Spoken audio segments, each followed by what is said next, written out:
Yeah. Straight up. Let's go. Welcome to Straight Up TJAY. Tap in, sit back, press replay. Been locked in with the Saints on a weekday. Now we talking every sport, every big play. Years on the grind, now we level up the view. From the dome to the world, get a better look at you. No script. Hey, what's going on? It is yours truly, TJ Jones. Welcome to another edition of the Straight Up TJAY Podcast. And I hope that you're enjoying your Sunday. Really do appreciate your time. Special shout out to everybody that's listening, no matter where you are, wherever you may be. And on this edition, we're going to be talking about the New Orleans Saints and breaking down the 2026 draft picks of the Black and Gold. And we're also going to be going around the National Football League and talking about some of the other teams' selections in the NFL draft. But very, very simple. If you want to be a part of the show, interact with us. All you have to do is put your comments in the chat. Also, you can always reach out to me via social media on X at TJAY-Jones8. But please, as you file in, please hit the like button and subscribe to the channel if you have not already. Well, the 2026 NFL draft is in the books, and you know, as quick as it comes, it goes, man. So many months.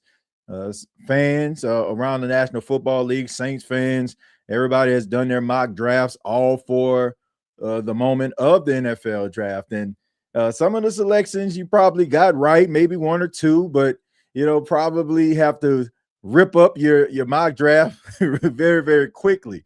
It started off, the NFL draft started off really exciting. I mean, I think we all knew what the number one pick was going to be for the Raiders, Fernando Mendoza. I mean, that was pretty much written in stone. But you know, when you look at the number 2 pick and the number 3 pick, 4th pick, I mean, it was an absolute shocker. David Bailey going 2nd overall to the Jets.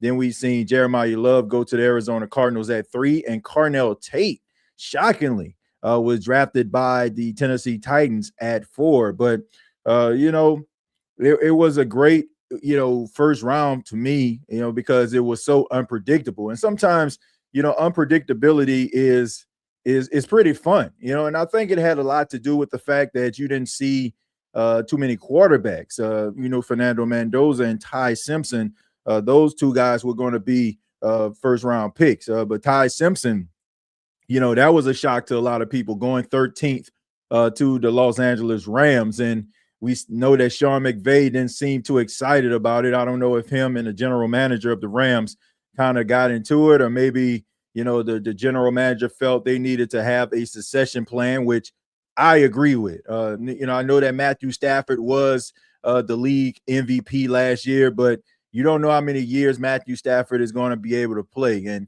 you want to be able to have a succession plan. That way, when Matthew Stafford does retire, you have somebody that can be able to pick up the slack and be able to, you know, continue what Matthew Stafford has built out there in Los Angeles throughout the years. But, you know, when it comes to the Saints selected Jordan Tyson with the 8th pick in the NFL draft. And Jordan Tyson is an exciting football player. I mean, we know that he has all the skills in the world. He's extremely talented. And I think that he's going to bring a lot to the New Orleans Saints. Of course, we know his injury history. That's always going to be at the back of a lot of people's minds. But if he can stay healthy, I mean, he's going to be a really dynamic wide receiver for the Saints. I'm going to go ahead and pull up the Saints draft picks for the 2026 draft, and here they are. As you can see, Jordan Tyson, 8th pick in the draft, followed by Christian Miller at number 2, Oscar Delp and with the 3rd round pick. 4th round, the Saints went Jeremiah Wright, the guard out of Auburn. Then you have another 4th round pick, Bryce Lance, the brother of Trey Lance, wide receiver out of North Dakota State. Lorenzo Styles Jr., brother of Sonny Styles at safety from Ohio State in 5. Barian Brown with the 6th pick, and TJ Hall, the cornerback out of Iowa, with the 7th round pick for the New Orleans Saints. So the New Orleans Saints also made a trade with the Las Vegas Raiders to acquire Tyree Wilson. Tyree Wilson has 12 sacks over his first 3 seasons. He was the number 7 pick back in the NFL draft a few years ago, and he has not lived up to his expectations. And the New Orleans Saints were able to get him with the 5th round pick. General Manager Mickey Loomis spoke about it, said that it's more of a prove it deal. And, it's going to be one of those moments where Tyree Wilson is going to have to go to the New Orleans Saints and try to prove that he is capable of making things happen. And, of course, these type of picks always comes with a lot of backlash, a lot of questions.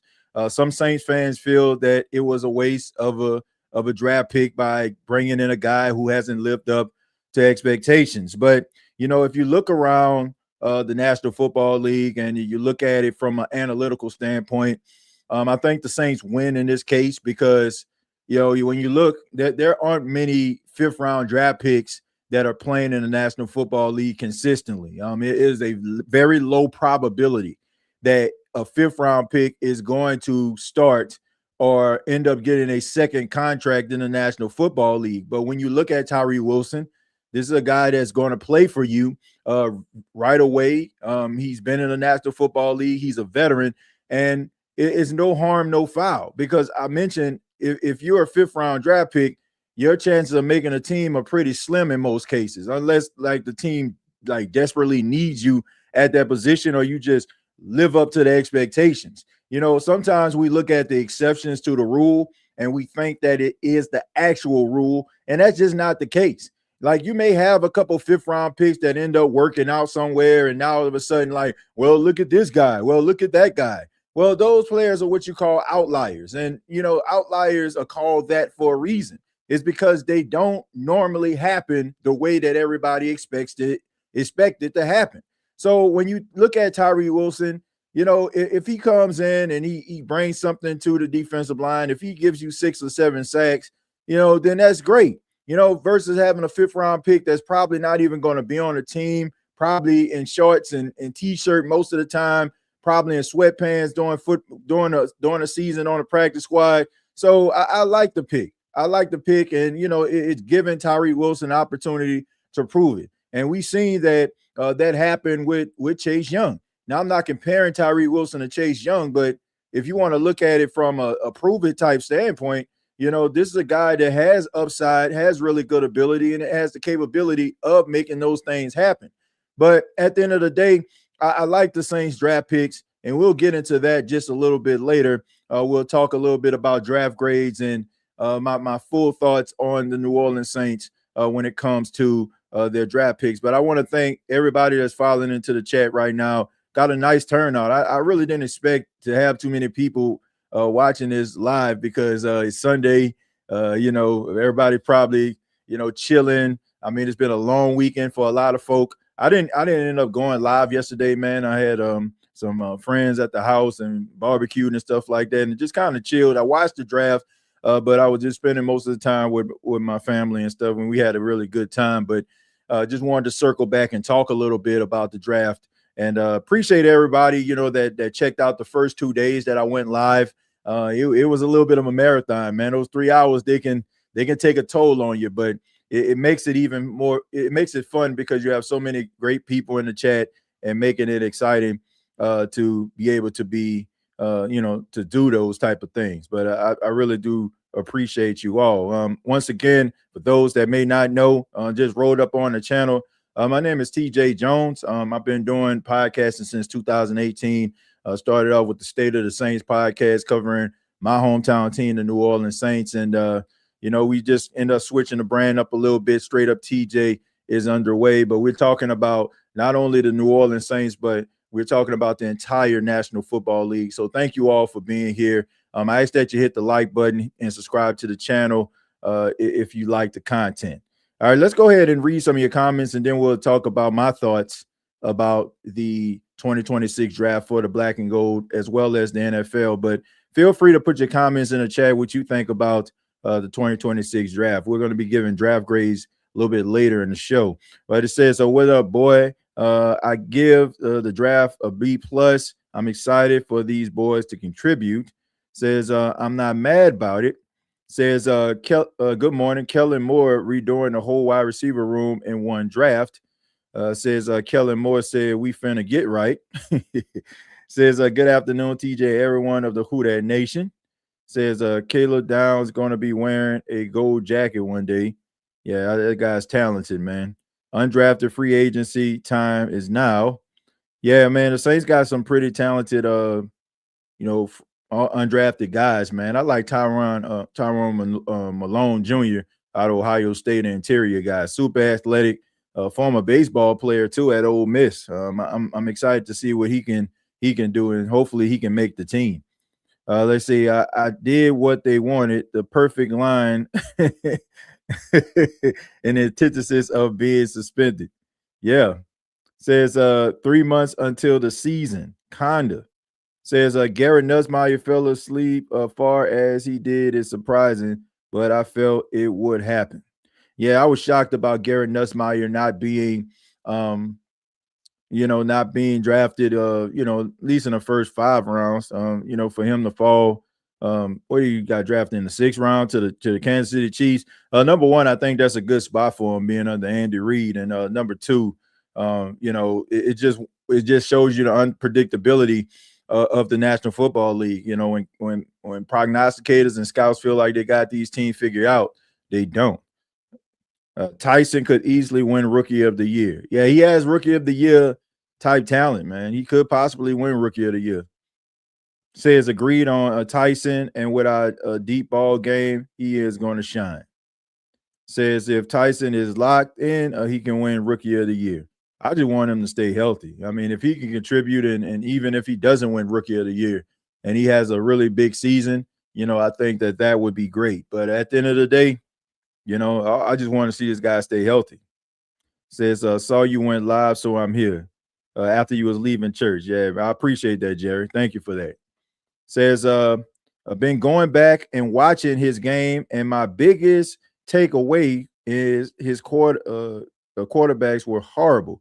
With Shuck as his quarterback, we're going to see him live up to his ceiling. Well,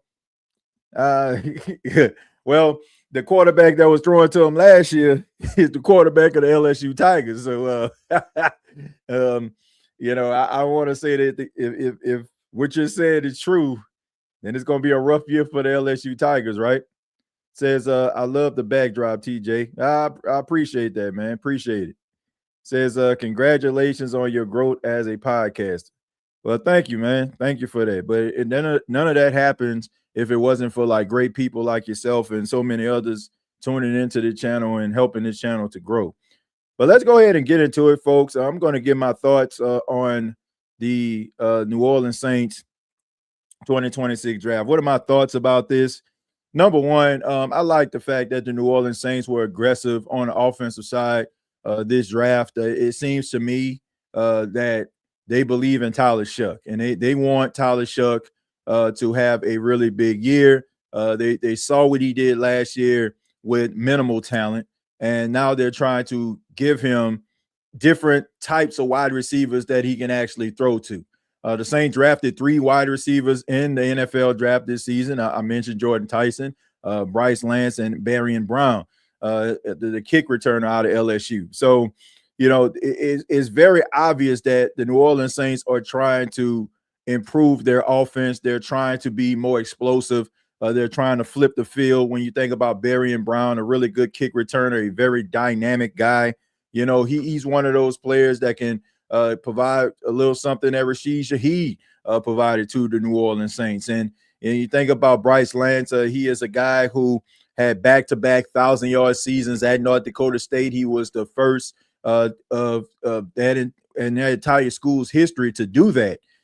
So the Saints believe in Tyler Shuck. And, I think that they wanted to show that they believed in Tyler Shuck. And also Jeremiah Wright, the guard out of Auburn. This is a guy, to me, can possibly end up being a starter. I mean, he's a guy that is very, very talented, playing in quite a few games on a collegiate level. And I think that he is going to go in and be able to compete for that guard position. And I already told you all, like, I do not believe in Cesar Ruiz. I just don't. I hope that he ends up living up to his potential. But when we're talking about a guy who has been in the league for 7 seasons, I think is what you see is what you get.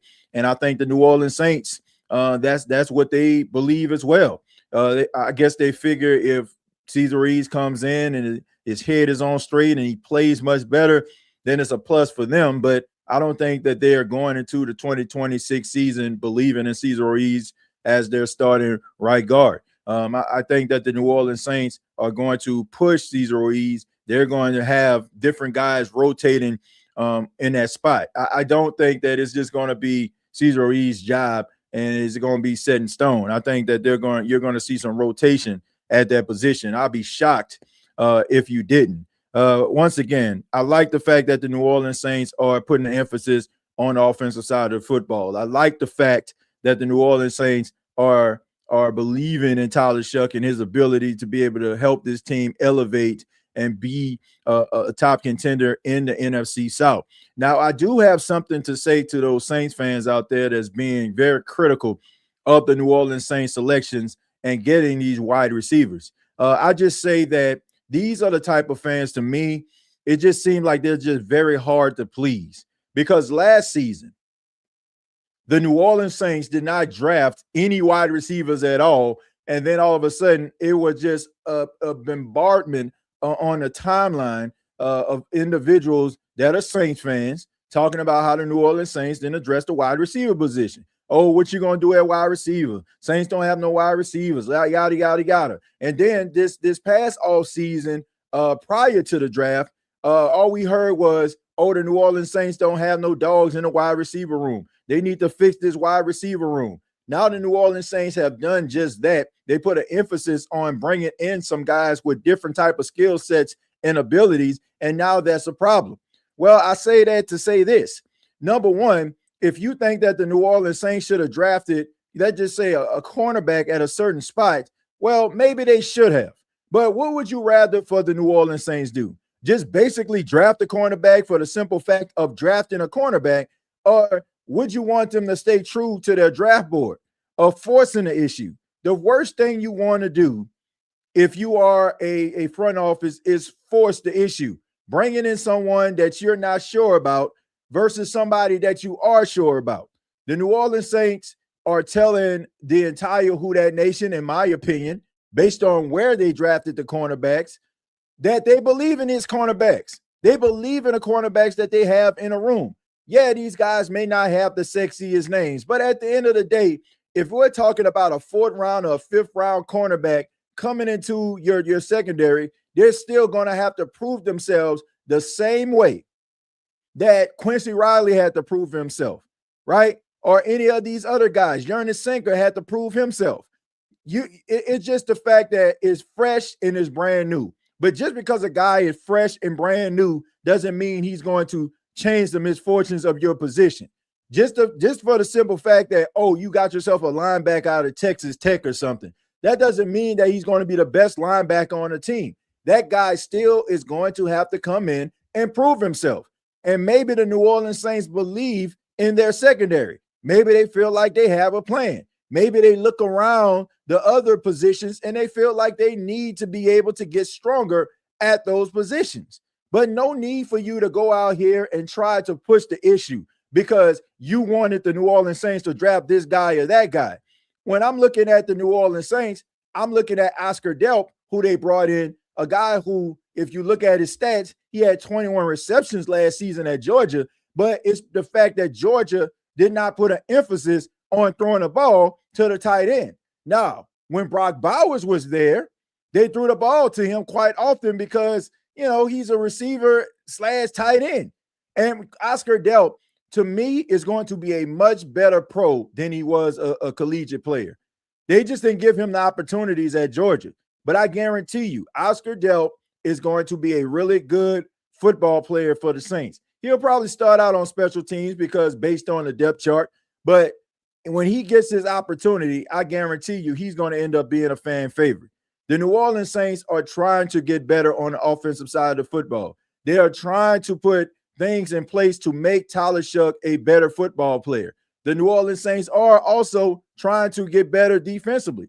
They brought in Tyree Wilson because you already got Carl Granderson, you already got Chase Young. They're trying to get younger, they're trying to get faster. So no need for you to try to push the issue if you don't need to push the issue.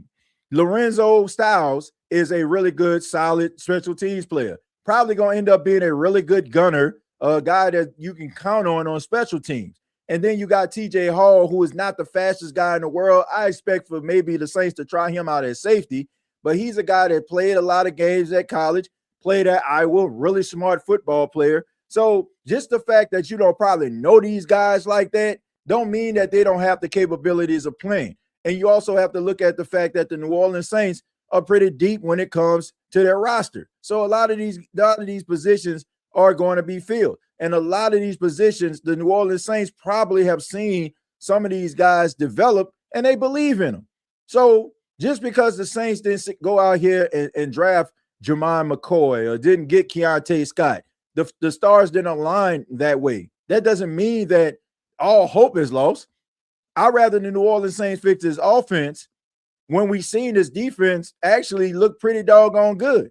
So the offense was the one that was struggling because they didn't have enough playmakers. So the New Orleans Saints put an emphasis on the offense. That's what you need to do. If you got a quarterback that you think you can win with, put pieces around him in order for him to succeed. That has been the narrative the entire time, Who Dat Nation. If you put weapons and put things around Tyler Shuck, watch what he does. You can't get upset that the New Orleans Saints actually listen to what a lot of us have been saying. Now all of a sudden it's actually coming to fruition. Now it's a problem. I just don't get that. I just don't get that. And for those that may not be familiar with some of these players, just do your research and homework. Just because you may not know that person, or maybe even look at some of their stats and be like, I don't know. Look at what these guys can bring to the table and look at how the Saints are going to utilize them before we just start criticizing. But I will not accept Saints fans going at the New Orleans Saints because they have addressed the wide receiver issue when most of the Saints fans out there were crying about the New Orleans Saints not drafting a wide receiver last year. So you got what you wanted and you're still complaining. I just don't get it. But I like the picks. I thought they were solid picks. I think they address needs, and I'm looking forward to seeing what these young guys can do when they come to the team and they go alongside some of these veterans. Hopefully it can generate some success in 2026, but I have no issue with that at all. None. Like the Saints did what they needed to do and bring in some explosive wide receivers, some speed, and guys of different builds in this wide receiver room. Like I don't know if we just continuously like forget the narratives and the talks that we have throughout the season. But the first talk was at the beginning of the 2025 season was the Saints didn't draft any wide receivers. Then it was when the Saints brought in Brandon Cooks and they got, Chris Olave and Rashid Shaheed. Oh, they don't have any size at wide receiver. All they got is Bub Means. He's the tallest guy in the room. Then we know that Kellen Moore talked about he would like his wide receivers to kind of resemble a basketball team, right? And everybody was like, well, they don't resemble a basketball team because they don't have different guys of different sizes. So now they bring in, a 6'3", 6'4" guy in Bryce Lance. You bring in a guy who's 6 foot tall and Barry Brown. You bring in Jordan Tyson, who's 6'3", 6'4", and you're bringing in some guys that can do different things with different skill sets and different abilities, and we still got a problem with it? Like, come on, man. Like, when is it going to end? Like, you got to be able to see this thing through, and you can't just be talking for the simple fact of just talking. Like, if we're going to have these conversations, we need to be having these conversations for real and not just based on emotion. Because when we have these conversations based on emotion, once that emotion alleviates and we move on, we have a tendency of forgetting the conversations that we have. So are we really having these conversations because we feel that the New Orleans Saints need to do these things? Or are we just so upset that we just throwing things at the wall and hoping that they stick? The New Orleans Saints needed wide receivers. They addressed it in a conversation. I think they did a great job, TJ. I think they did a great job too. Because some people are crying because we didn't draft Chris Bell. Look, Chris Bell, I hope that he pans out in Miami. He seems like a good kid, good player. But, I mean, the Saints got the best wide receiver in the entire draft. Like, some people would say it was Cornell Tate, but many said it was Jordan Tyson. So how can you be upset with that? people are finna complain regardless. Yeah, they're gonna complain, but I just wonder why. Like, is it that they're complaining, Nate, because they really have a legitimate gripe, or just the fact that, okay, I got what I wanted. Now it's time to move on to something else. Like, I don't get it, man. And a lot of these complaints, I'm about to tell on some of y'all. A lot of your complaints because y'all don't know who the heck these guys are, because you haven't done the homework on them. Like, don't just sit up here and be like, who? And then all of a sudden, because you don't recognize the player's name, all of a sudden they not worth it. Like, these players are really good. That's why, if we're going to do mock drafts, if we're going to talk about the draft, like, do your research. Man, shouts out to my guy, Emery Hunt, man. Like, subscribe to him on CBS Sports. Follow him on X. He does, like, he breaks down draft analysis and everything of all these different players. Like, this guy, I'm talking about from the highest player down to the guy that's coming out of, South Carolina, state. Like, this is, if we're going to talk about the draft, if we're going to talk about a guy doesn't have a saving grace or it's a waste of a draft pick, let's really do some research and homework on these players versus, I don't know him at first name and last name. Now all of a sudden I don't know who he is, so he must not be good enough. No, man. No, don't do that. Don't do that, man. And a lot of these players that the Saints have selected are really good football players. They're really good football players. They got size, they got speed, they got intelligence football wise. They're good, solid players. And you can actually develop them into being core guys, because that's what the Saints need. They need some core players. As some of these other guys, leave the team, and move on, the New Orleans Saints need other players to be able to step up and be leaders for this franchise. Like, nobody knew who a Jari Evans was. Nobody knew who a Jamon Bushrod was for the most part. Right? Nobody knew who these guys were. But when you think about them in the history of the New Orleans Saints, how can you write the history without them, right? So you got to give these players opportunity in order for them to be able to do something and really see what they can do. If things go right, as in us staying healthy, I can see us in the playoffs this year. Yeah, if the Saints get everything together, if they fix this offensive line, if the offensive line can stay healthy, if they can, get these playmakers, on the offensive side of the football to mesh together and find a chemistry and a good rapport, yeah, they can make the playoffs. They can make the playoffs. Let's see, draft picks look good. Yeah, I think they look good. I think there's some good draft picks. Facts, TJ, people think only the first and second round picks can be talented or valuable. And if they don't know the guy's name, they assume he's trash. There's always diamonds out there and end up great. Yeah, I mean, there's so many different players that are Hall of Famers that weren't first and second round draft picks. You got to give players an opportunity to go out there and play. You can't just assume just because, I don't know who he is, or he's not good enough. Like, that's not. Come on, man. We can't do that. Says who that Timothy J. Jones, the host. I appreciate it, man. What's going on? Appreciate you for being here, Ro. Says no matter what, I look at players as scheme fits. Yep, you got it. I mean, what's best for the team, right? What can they bring to the table? That's key. That's the key. That's the key thing right there. That's the key thing right there. But we're gonna take a break, and then we're gonna give the draft grades of the New Orleans Saints after this word from Lucy. This is the State of the Saints podcast, and right now I want to thank the fine folks at Lucy for being the official sponsor of the State of the Saints podcast. And look, everybody is trying to find ways to unwind, to relax, to have focus, and to have more energy. Some people like energy shots, energy drinks, coffee, right? Even neuro pills to try to get you to focus a little bit more. Everybody is trying to find ways to be in a zone and in a really good space. Now, this is for all of the pouch connoisseurs out there. This is where Lucy comes in. Lucy is 100% tobacco-free pouches, right? And it is available to you in 12 milligrams and 4 milligrams. And it also comes with a hydration capsule. So it just gives you that instant burst and a really good experience. I have a friend of mine, gave him an opportunity to try Lucy, and he has been raving about it, going absolutely crazy about it, and wondering how can he get his hands on some more. Well, if you want to get your hands on Lucy and you are a pouch connoisseur, all you have to do is go to lucy.co/code. And if you don't want to wait, all you have to do is go to their store locator and you'll be able to find Lucy in your area. Now, Lucy is for adults only of legal age, and every customer is age verified.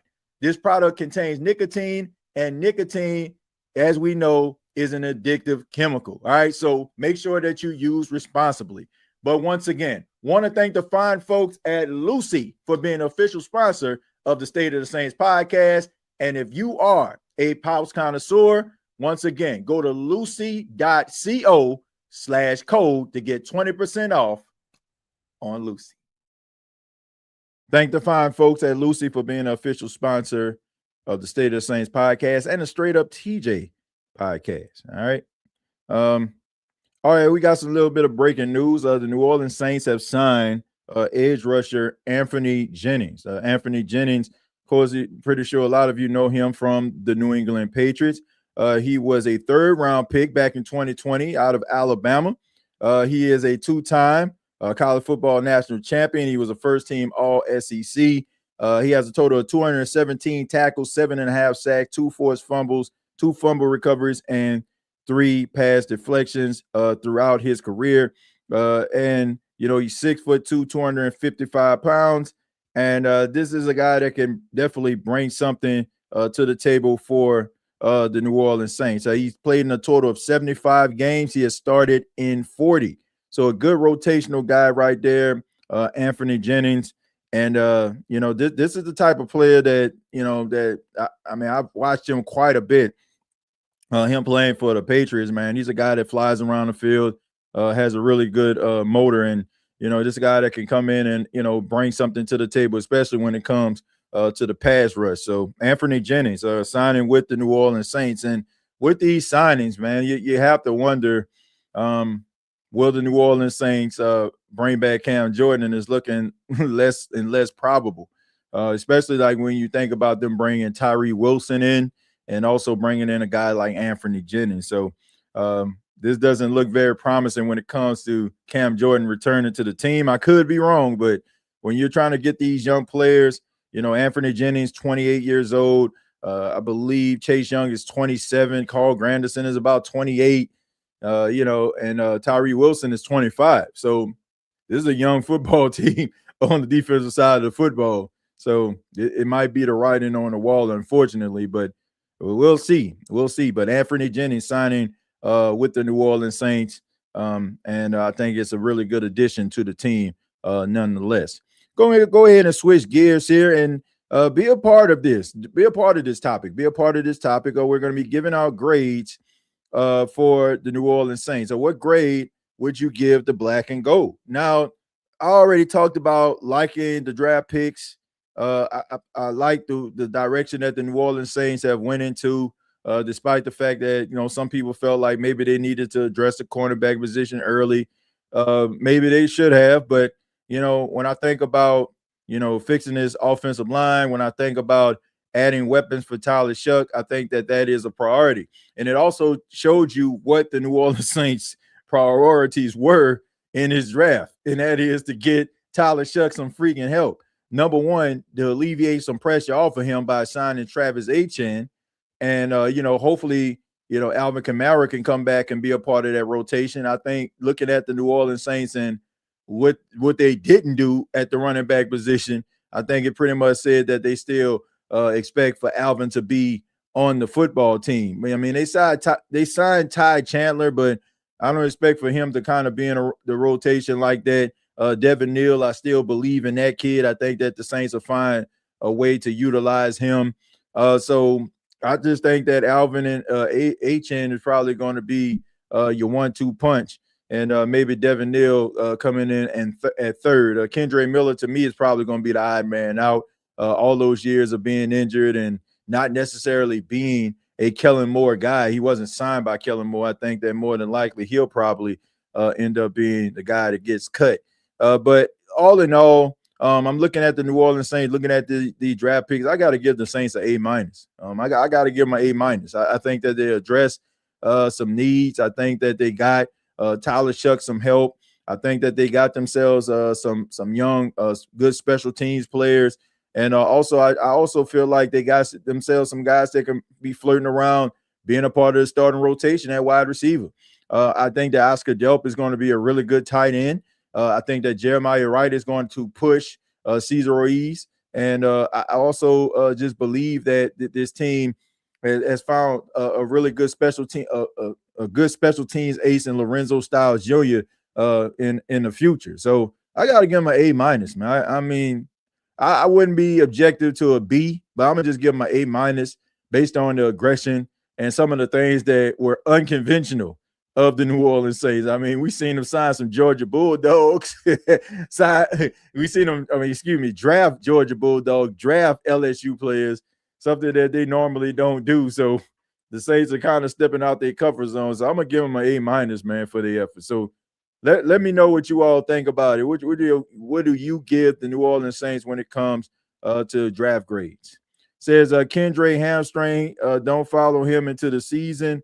They still be on vacation. Yeah, man. I think he's gonna be the odd man out. Too many injuries, man. Too many injuries. Kendre was playing well before the injury. If he stays healthy, he's a good, bigger running back option besides HN and AK. Well, you got to stay healthy, man. And it doesn't help his cause. Larry, he's not a Kellen Moore guy. Like, he was drafted by Dennis Allen in that regime. So if I'm looking at, like, think about this, right? Larry, you're the head coach of a team, and you don't want to show favoritism, but I mean, you end up like drafting a guy, right? Plays running back, and you might have a guy who came, that was there before him. Like, who are you going to give top priority to? You drafted that guy because you feel like he can come into the room to possibly be a change of pace guy or a potential starter. So your eyes are going to be on the guy that you selected, not the guy that came before you, because what does he represent? Like fair or unfair? He represents like a team that wasn't very good. And it doesn't help that he has injury issues. So if you look at that, okay, he got drafted by, a head coach that's not here anymore, and he stays injured. Like, who am I going to put priority on? I'm going to put priority on the guy that I brought in at the same position, and I'm going to try to put emphasis on that. And if the other guy shows me something, then great. But the one that I selected and brought in is the one that I'm going to be paying close attention to. That's just the breaks. Says TJ the Kid, Jeremiah Wright is a furniture move. Homie is a dog. By Ruiz, same with Lorenzo Styles Jr. Very happy with the picks and with what the coaching staff is doing. Who that? Yeah, I like Jeremiah Wright. I mean, went to Auburn. I mean, a guy that's full of energy. I like Christian Miller too, the interior lineman that they got from Georgia. But just for the sake of this question, Keen Arthur, I just think that Jeremiah Wright can bring something to the table, and I think he can push Cesar Ruiz. And if Cesar not careful, he'll push him right out of the door. Say, I hope Chase will help Tyree get going. Yeah, I think that Tyree Wilson, I just think that when you look at the Raiders, I mean, bad franchise, very little hope. And, you get out there, man, you kind of get lost in the shuffle. And not to mention, I mean, he's playing alongside Max Crosby, who's getting most of the attention. But, I mean, to be fair, Max Crosby wouldn't get that much attention if Tyree Wilson would give people a reason to pay attention to him. So maybe a change of scenery would help him, and maybe not, living up to that expectations of being a 7th pick in the draft, right? I mean, you got to think about this. You're going alongside a guy in Max Crosby, if I'm not mistaken. He was like a 4th round pick out of Michigan State. Like, nobody was expecting Max Crosby to be what he was, right? So when you look at Max Crosby, who was a 4th round pick, and you being a 1st round pick, picks 7 overall, like, people are like, man, okay, man, we got this 4th round pick out here acting like a a straight up dog. And then this guy we picked 7 overall, he can't even get 10 sacks. He can't get to the quarterback consistently. So maybe a change of scenery will be able to help him to be able to kind of reinvent himself. Like we seen this happen with Chase Young. You know, he was able to go to the New Orleans Saints. They took a gamble on him, and it meant a lot to him, right? It meant a lot to him that the New Orleans Saints would give him a chance. Other teams turned their heads, especially when he needed neck surgery, and they thought maybe he could be damaged goods. But Chase Young, came to the New Orleans Saints and was grateful that the New Orleans Saints took a gamble on him, and now look at him. Now he has to continue that, right? You can't just rest on a 10-sack season and say, hey, I'm capable of making 10 sacks. Now, if you got 10 sacks, let's see if you can get 12. Let's see if you can get 15, right? You should continue to bet on yourself. But the Saints are definitely changing direction when it comes to this defensive line. And it's going to be led by Chase Young and Carl Granderson. So, yeah. Says Mickey had an out-of-body experience this draft. Hope that it all pans out. This offense could be lethal. Yeah, I think it's that. And he also incorporated a little bit of what Kellen Moore and his staff wanted to bring to the table. And that's how these teams work, right? You got the coach who is able to, cook the good meal, and the GM's job is to get the ingredients, right? The more ingredients that the coach or the chef is comfortable with, right, the better the meal will taste. So, I think that it was a good collaboration between general manager and head coach. Now, it all has to pan out. We got to see if this thing works out. But it looks like the New Orleans Saints put an emphasis on offense, and who knows, maybe they'll put a stronger emphasis on defense the next year. So trying to build and trying to find cornerstone players. Like the Saints are hitting a reset button. They're getting rid of the old guard. And I don't mean this in a facetious way, but they're moving on from the old guard, and they're trying to establish some of these young guys to pick up the banner and carry it along. TJ Loomis heard the fans saw that in his interview. Yeah, man, Mickey Loomis pays attention. Like Mickey Loomis pays attention to podcasts like this and so many others. Like as much as they try to pretend, I know they do, right? I mean, I know they pay attention to what we talking about over here.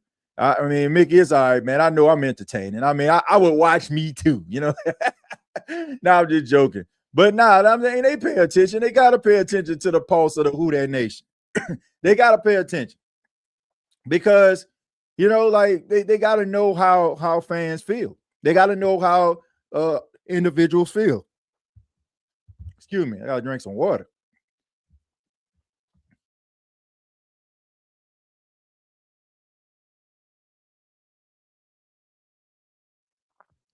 Got choked up talking about old Mick. Got choked up. Poor Mick. Mick finally did what we needed him to do. Oh, man. Got choked up. But anyway, yeah, man, they pay attention to what we talking about. They'll pay attention to what we saying, man. I mean, at the end of the day, they got to. Like, you can't just be like living your own little echo chamber and just not pay attention to what the fan base are feeling, man. You gotta have your pulse on the button. And the fact that he even said that, it just shows you. And I don't care if they used it for motivation or not. Man, shoot, I go up in here and look, I'll make a Mickey's greatest hits. If that means that he gonna go up in here and do what he needs to do to help the fans have a better like watching, viewing, cheering experience. Like nobody wants to see this, like talk about the Saints and have bad memories and stuff like that. People want to see his team win. They'll say it's crazy how sometimes late round picks end up outperforming early round picks. Yeah, because a lot of times, those early round picks, I mean, they get picked so early, they never really had to go through adversity because it was always the best. It was always the best player at their position, always picked first, right? Versus the other guy had to, come in, had a chip on his shoulder, probably didn't go to the power conference school, probably had to earn it the hard way. So yeah, sometimes that drive, that hunger, sometimes outweigh, a guy just being picked at the top of the draft. Let's see. I like our draft picks. I still think we should have drafted a linebacker, though, TJ. Yeah, maybe, but I think that the New Orleans Saints believe in the linebacker room that they got. Got Caden Ellis, got Danny Stutzman, got Pete Warner, got Isaiah Stallbird. You just brought in Anthony Jennings. He's a linebacker, so I mean, he's more like a edge rush / linebacker. But I mean, they probably believe in what they building on the defensive side of the football. This is Chase Young defense. He will have a C on his chest. Brandon Staley's defense will go as far as Chase Young carries it. Well, let's see how far he can take it. And hopefully he can stay healthy, man. He stayed healthy last season for the most part. Like, he started the season injured. And a lot of it's so crazy, man, because, man, everybody was like, man, they was talking about he was injured and he was only going to miss a week or two. And then all of a sudden he missed about 5 weeks. And people were like, oh, man, I'm tired of this, man. Just go ahead and let this dude go. Then he come back and get 10 sacks.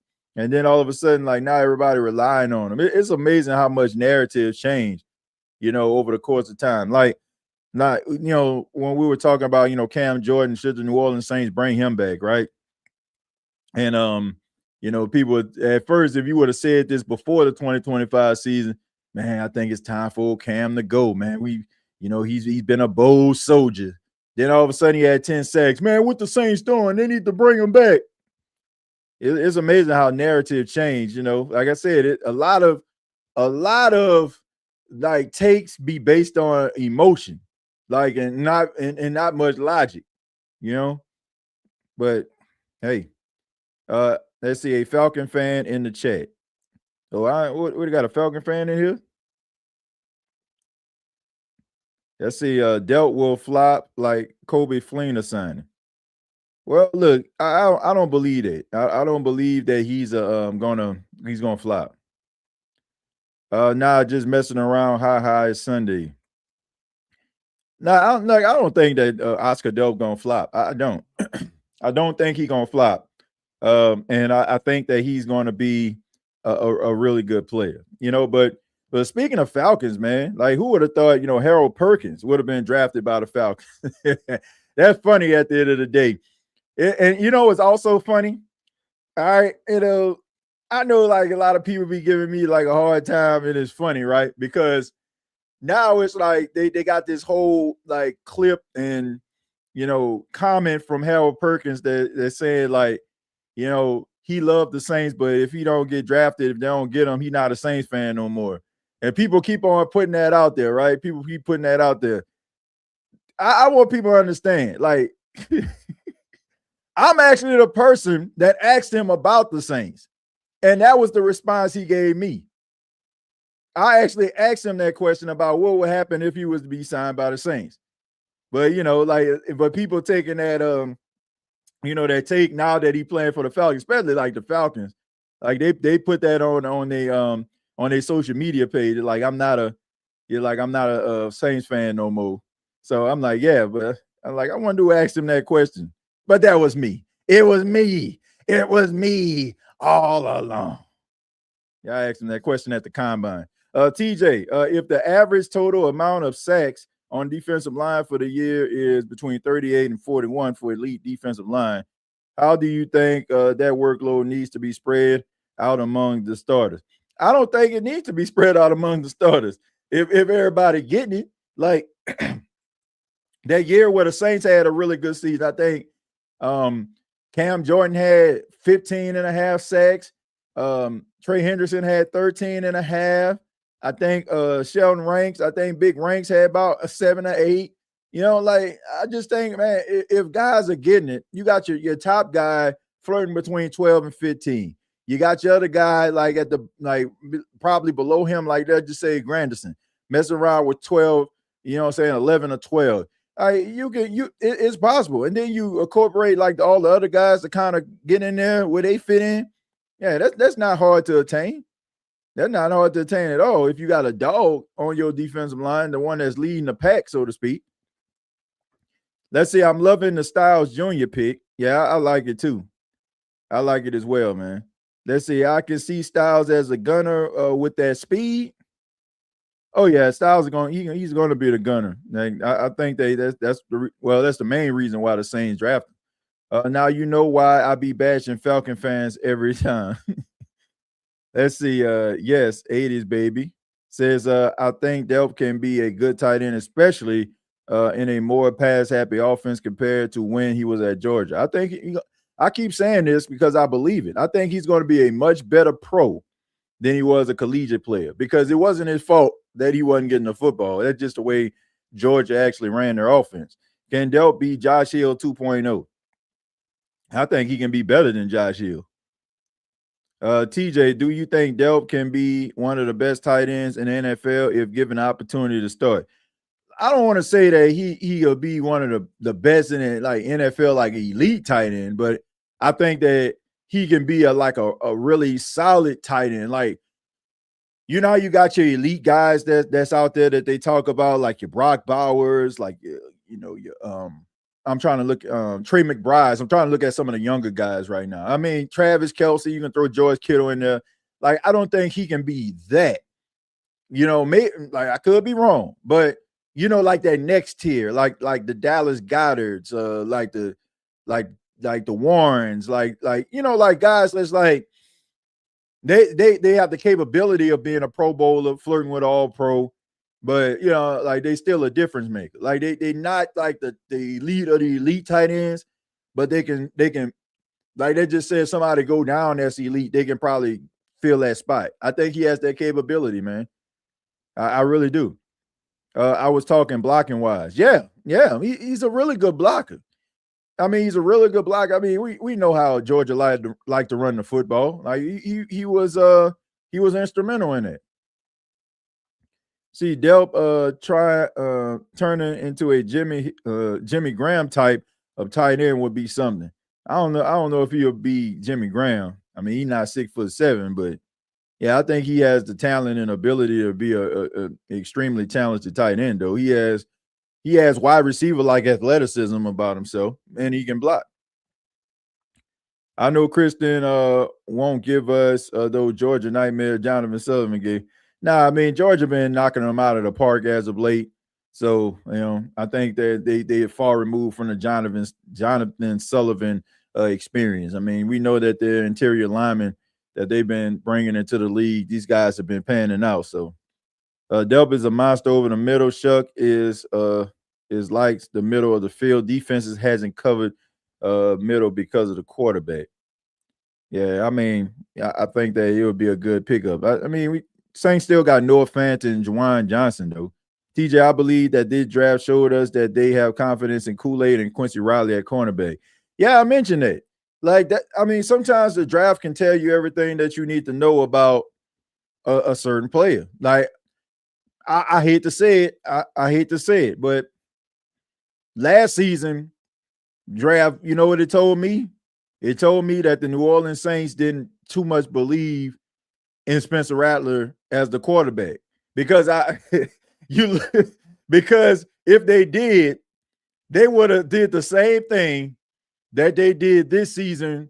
Now that they got Tyler Shuck, I'm sorry, but that's what it showed me. It's almost as if like, okay, we gonna, if you're probably gonna make him the starter, and if it doesn't if it pans out, it pans out great. If it doesn't, it doesn't. So, but you see what happened this season. Like they drafted Tyler Shuck. Tyler Shuck showed him some flashes, showed him some stuff that possibly make the Saints a contender, and they loaded up at wide receiver. So sometimes like a team can tell you everything that you need to know without telling you what you need to know, so to speak. Like it was one of those cases where, if you believed in a guy, like you would have did the same thing you did this year. But the fact that they weren't like reaching for cornerbacks, this tells you that they believe in Quincy Riley and Kool-Aid. For sure, Cesar Ruiz is gone. For sure, we got big dogs. I don't know if he's gone, but he gonna get pushed. Delp is big and very athletic. They will find playing time for him. I think his time is going to come. Says I would still go get a cornerback or maybe a linebacker. I mean, you can get a guy to play the nickel. You can get a guy to play the nickel. I just think that teams are hesitant to try to draft a guy who is only designed to play nickel very early. Like your teams aren't doing that. Like if you have to be a versatile cornerback. Like if you end up playing a nickel your first season and a team drafts you high, that's fine. But they drafted you because there's a possibility that you can play on the outside too. And that's the reason why you're seeing a lot of these cornerbacks like dropping in some of these later rounds because, like Keontae Scott, he was like a 4th round pick by the Bucks. So he's mostly a slot corner, and that's what he's gonna play more than likely. He's gonna be a slot corner. Yeah, push off the team. Let's see who really thought Kittle or Kelsey would turn out to be what they become. Let's see. Delphi has all of the traits. I guess you mean Delp. Yeah, Delp has all the traits. Yeah, I mean, you never know, man. Just give a guy an opportunity and see what he does with it. Sanker played nickel in college over 500 snaps. I mean, and look what the Saints drafted him. He was a 4th round draft pick. He was a 4th round draft pick. A 3rd round. Excuse me, the 3rd round draft pick. TJ, do you think about the defensive end we just got from the Patriots? I already mentioned Anthony Jennings. I mentioned he played over 70 games. He's a guy who played for the Patriots throughout his career. Let me see. He has 217 combined tackles, 132 solo, 85 assists, 27 tackles for loss. He has 7.5 sacks throughout his career. And once again, he played in 75 games, started in 40. So he's been with the Patriots his entire career, played linebacker, right outside linebacker, where he probably had his best season statistically. We played right outside linebacker. He had 2.5 sacks, 78 combined tackles, 43 solo tackles, 35 assists, and 7 tackles for loss. So that's probably his best season statistically when he played right outside linebacker. So should be a really good depth piece for the Saints. Come in and provide a little bit of a spark there. Before we get up out of here, let's go ahead and talk a little bit about which teams helped their cause in the 2026 draft. And this isn't going to be so much Saints related. It's going to be more so, around the National Football League. And there's a few teams I feel that kind of helped their cause, made themselves a little bit better. And one team I got to say are the Jets, believe it or not. I think that the Jets did a really good job at bringing in some really good, solid football players. I mentioned with the 2nd pick, they got David Bailey out of Texas Tech. You got Omar Cooper Jr. They were able to get the tight end out of Oregon. They got themselves like some really good guys. I mean, Sadiq, the tight end, everybody knows how athletic he is. You line him up with Mason Taylor, who they drafted last season out of LSU. You got Geno Smith. I still think that there's still question marks about that. I want to say that they drafted Cade Klubnik, the quarterback out of Clemson, in the later rounds. So that should be interesting there. But at the end of the day, the Jets are trying to get a little bit better. And, they're going to try to turn the page. Now, this is a big year for Aaron Glenn as the head coach. This is a year, man, it's make or break for him. They gave him an opportunity to come back this year.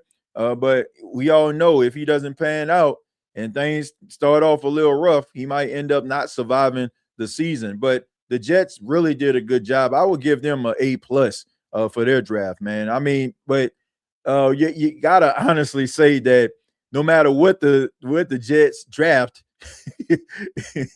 it would have been good because they don't have anything on their team, right? They no longer have Sauce Gardner. They traded him to the Colts, right, for a 1st round pick. They traded with the Dallas Cowboys for Quentin Williams, and they don't have Quincy Williams on the team anymore. They brought back Demario Davis to the team. Saints fans, I'm pretty sure you're familiar with Demario, for his leadership skills and, be able to help this team kind of, stay focused. But, I think the Jets helped their cause. I think they helped their cause. I got to give credit where credit is due when it comes to this regard to Cario Davis. The cornerback that everybody was talking about. I believe he went to the Arizona Cardinals. I think that was a good pickup for them. Proctor, out of southeastern Louisiana. Congratulations to him, man. This is a guy who had a high motor. He goes to the Arizona Cardinals. Proctor, to me, he just seemed like a humble guy. Got an opportunity to talk to him at the combine. And this is a young man who just loves football. He's a guy that's easy to root for. I think he really stood out in the game where Southeastern played LSU. I mean, he just looked like a man among boys out there. And when you're going up against a power SEC school like LSU and you're standing out, I mean, you're going to turn some heads. And that's the film that a lot of scouts were looking at. So Proctor was able to go to the Arizona Cardinals. I was a little bit shocked with the Cardinals' first pick, which was Jeremiah Love. I'm just wondering who the hell is he going to run behind or run in front? Who is he going? Like, what offensive line are they going to have that's going to be able to block for him? I'm just concerned about that. But I guess you do that and you ask questions later.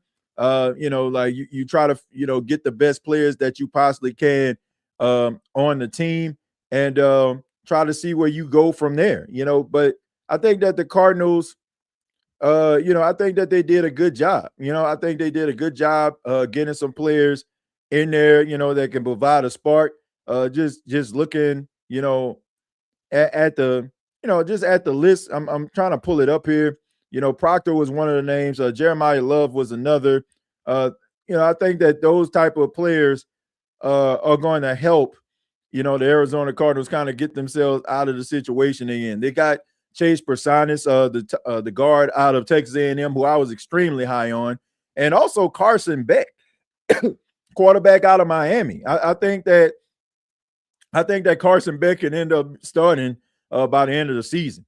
The Arizona Cardinals, I mean, they got Gardner Minshew on the team and Jacoby Brissett, two journeyman backup quarterbacks, to say the least. I think Gardner Minshew might bring you some excitement, but I think that Carson Beck has a chance to not only make the team, but end up being a starter on the team, man. So, and also Jamon McCoy, congratulations to him. He was the first pick in the 4th round. He went to the Las Vegas Raiders.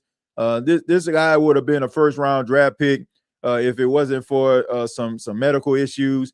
But the Raiders took a chance on him and was able to draft him. And if he can get himself together, maybe he won't play this season. Maybe he'll get the surgery and be ready for 2027. But they believe in him, and if everything works out, then they can have themselves a shutdown corner, on their team. So I think that was a plus.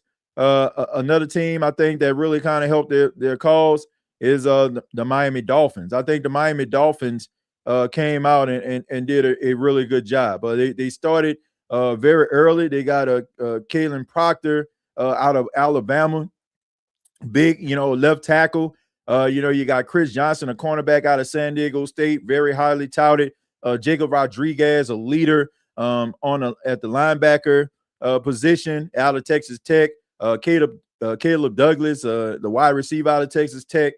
He's a really good player. And also Arnaz Cooper in the 6th round, man, a guard out of Miami. I thought he would have went higher, but he landed right with the Dolphins. So, that I bet you that's a dream come true for him, playing for the University of Miami. And now, you basically playing in the same stadium that you played in college. So I think that was I think that they helped their cause. Teams that, to me, doing a little bit of some head scratching. I gotta look at the Cleveland Browns. I mean, what a shock. The Cleveland Browns, I don't know what the hell they doing. I just don't. Okay, so you drafted two quarterbacks last season, right? You drafted 2 quarterbacks last season. You got Shadur Sanders, you got Gabriel, and now they went and go get Taylor Green out of Arkansas. Look, man, leave these quarterbacks alone, man. Like, Cleveland, please leave these dudes alone, man. Quit trying to ruin these men's lives, man. Like, This is toxic quarterback territory right here. Classic toxic quarterback territory. Stop ruining these guys' lives. If you're miserable, don't let these guys be miserable with you.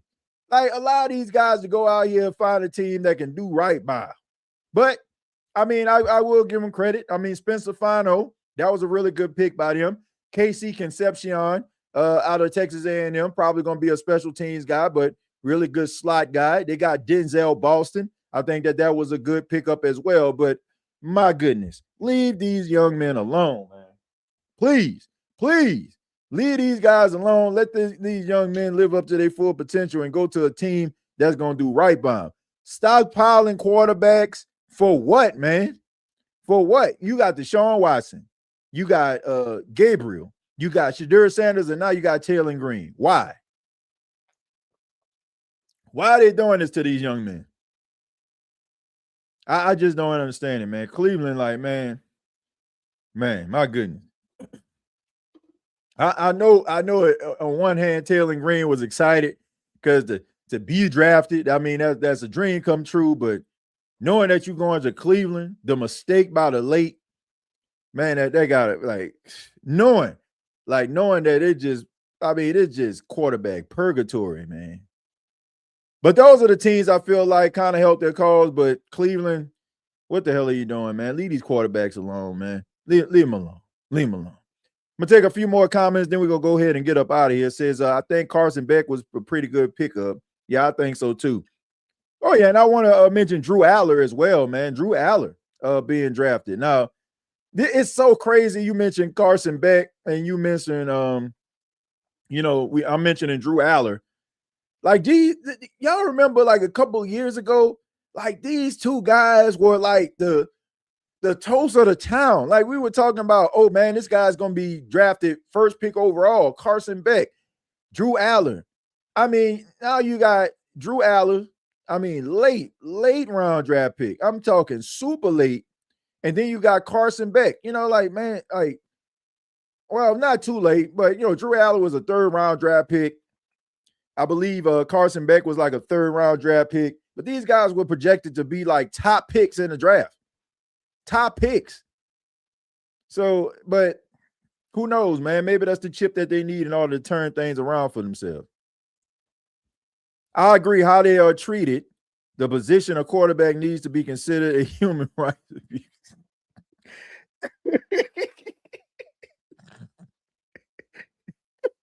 Tipton expect to have a breakout training camp.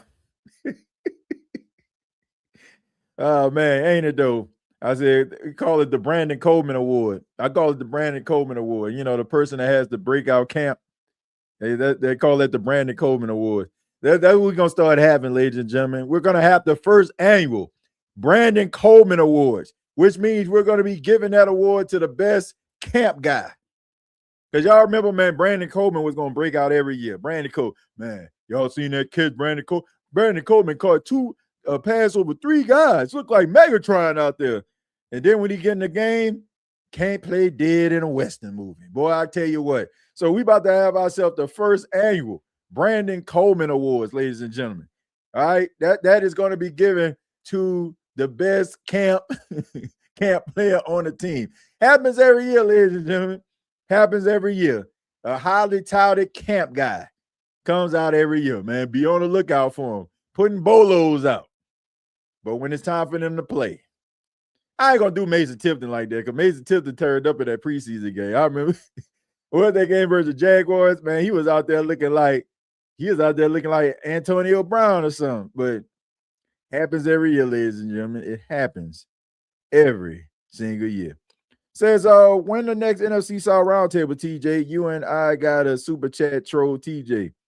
I don't know, man. Like we kind of like play it by ear during the off season. We be off and running mostly during the regular season. So I'm pretty sure the next time we probably meet, maybe be pretty soon. Talk a little bit about the draft, and then I think the NFL schedule will come out. So I'll keep you posted, man. I'll keep you posted. T-shirt All-American. Now we gonna call it the Colemans. I'm serious, man. Well, I'm serious. Y'all think I'm joking. We're gonna have the Coleman Awards. I'm gonna come up here with a shirt and tie on, and we're gonna give awards out. We're gonna give him an award out. We're gonna put the Lifetime Coleman Awards out. I know Brandon Coleman won't want to come on the show for that, but it's seriously, it'd be funny though. Let's see, a couple of sleepers to me is going to be Barrion Brown and Bryce Lance. Yeah, I mean, I think both of those guys are talented. I mean, are they going to be starters? Probably not, but I don't know who's worse, Coleman or Tommy Stevens. I mean, hey, man, did y'all hear that story about Tommy Stevenson? We talking about him.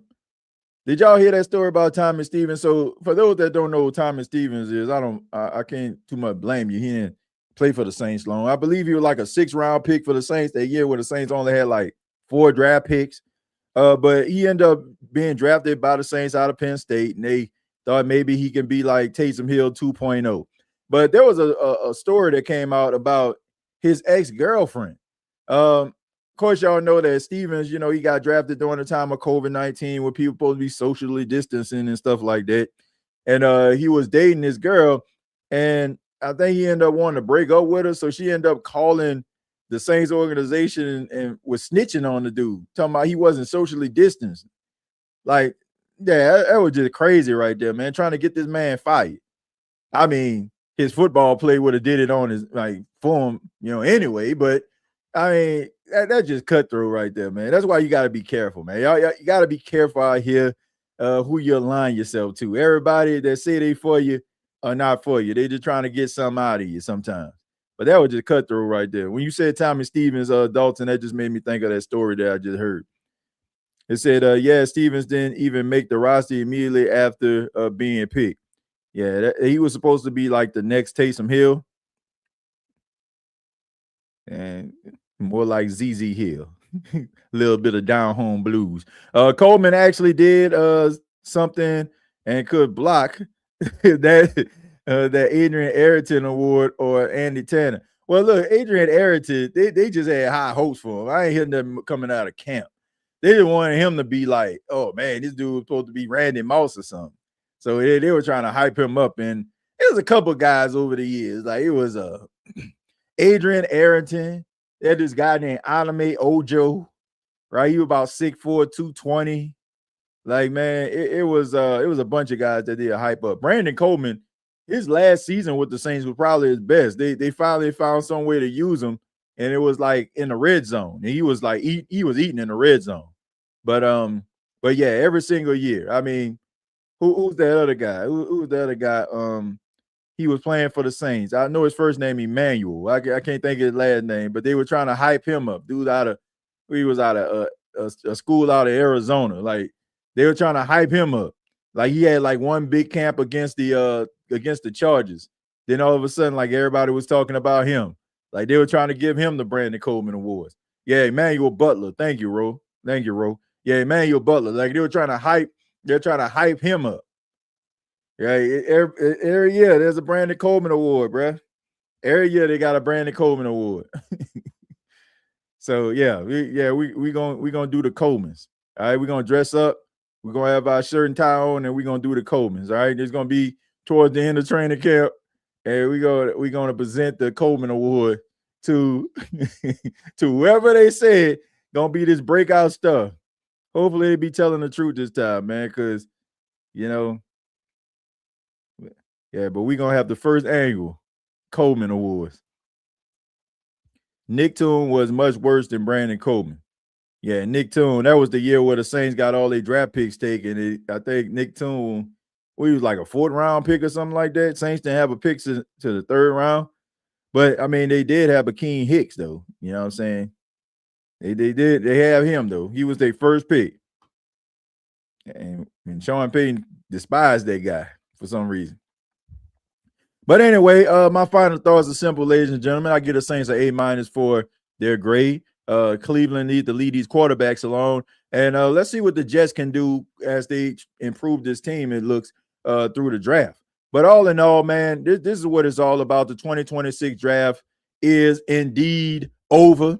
Now we can fast forward and move on to see what the New Orleans Saints are going to do with these draft picks. Got to sign them. Got to bring them into camp. Got to make sure everybody's straight. What is the status of Cam Jordan? Will they bring him back? Will Cam Jordan find a home somewhere else now that the draft is over?